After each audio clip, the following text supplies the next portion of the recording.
बागेश्वर धाम की।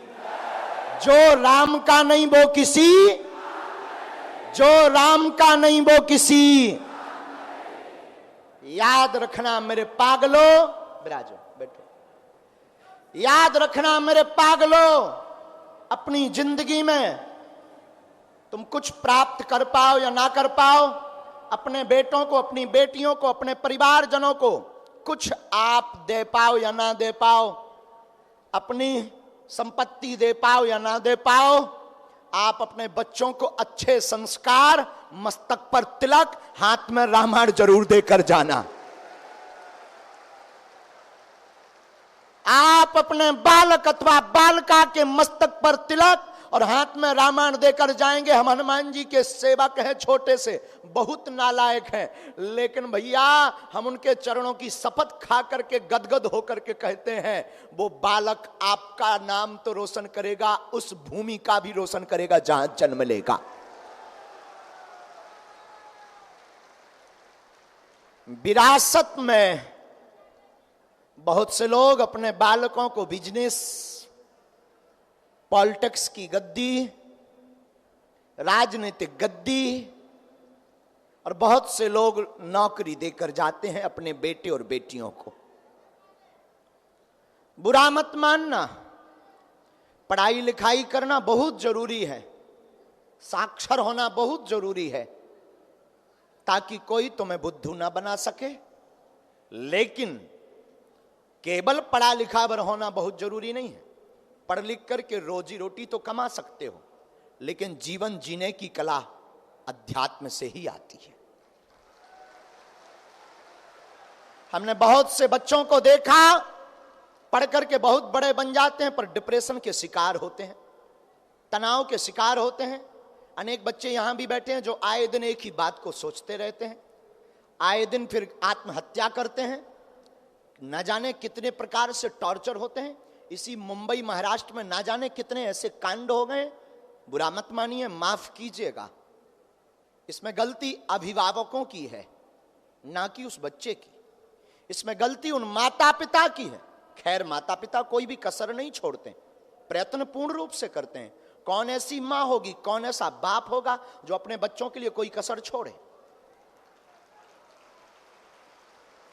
लेकिन मैं निवेदन करूं आज के दरबार की यात्रा को प्रारंभ करने के पूर्व कि मेरे साधु, आप अपने उन बच्चों को पढ़ाई भी दीजिए, खेल भी दीजिए, उन बच्चों के लिए आप संपत्ति भी दीजिए, नौकरी भी दीजिए, पर उनको सुंदर और अच्छे संस्कार भी दीजिए। आप लोग अंधाधुंध चकाचौंध में, पाश्चात्य सभ्यता में, यहां के अंग्रेजी फैशन के चक्कर में अपने बच्चे और बच्चियों को रातों भर पार्टियों के लिए खुला छोड़ देते हो। बुरा मत मानिएगा, हमें इससे कोई विरोध नहीं है, पर याद रखिएगा अपने बेटा और अपने बेटी पर रोज गौर करिए, इसकी संगत किसके साथ है। रोज गौर करिए।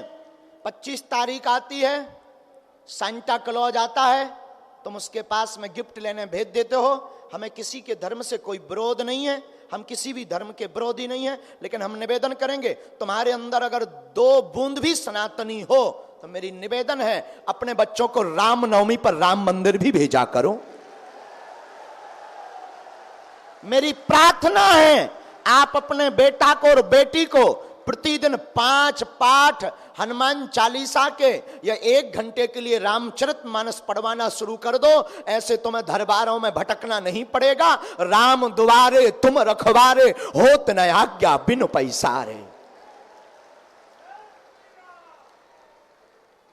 अगर आप अपने घर पर रामचरितमानस का प्रतिदिन पाठ करेंगे, अगर आप अपने घर पर राम जी का विग्रह रखेंगे, आप स्वयं सात परिवार प्रतिदिन हनुमान चालीसा का पाठ और बागेश्वर धाम की साधना करेगा, सभ्य विचार पर जिएगा, सुंदर बोलचाल पर जिएगा, अध्ययन, बिजनेस या प्रॉपर्टी या पॉलिटिक्स के मार्ग में आगे बढ़ेगा।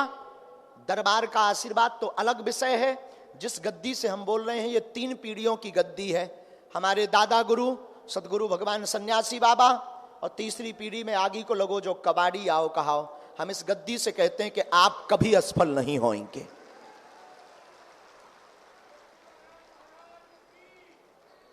सदैव आपकी जिंदगी में 4 चांद लग जाएंगे।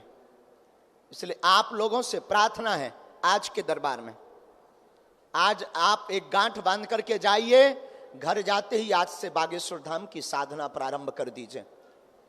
5 पाठ हनुमान चालीसा के, ओम बागेश्वराय नमः, इस मंत्र का प्रतिदिन जाप, 5 आहुति सन्यासी बाबा के नाम की लगातार, रोज ना दे पाओ मंगलवार या शनिवार देना प्रारंभ कर दो। सन्यासी बाबा और बागेश्वर धाम की जय बोलना प्रारंभ कर दो। पर्चा बने या ना बने, घर पर बागेश्वर बालाजी की सेना जरूर पहुंच जाएगी। आप बहुत बिजी रहते हो, चलते फिरते ओम बागेश्वराय नमः मंत्र का जाप करिए। हम आपको वचन देते हैं, आपके साथ सन्यासी बाबा की कृपा जरूर नजर आएगी।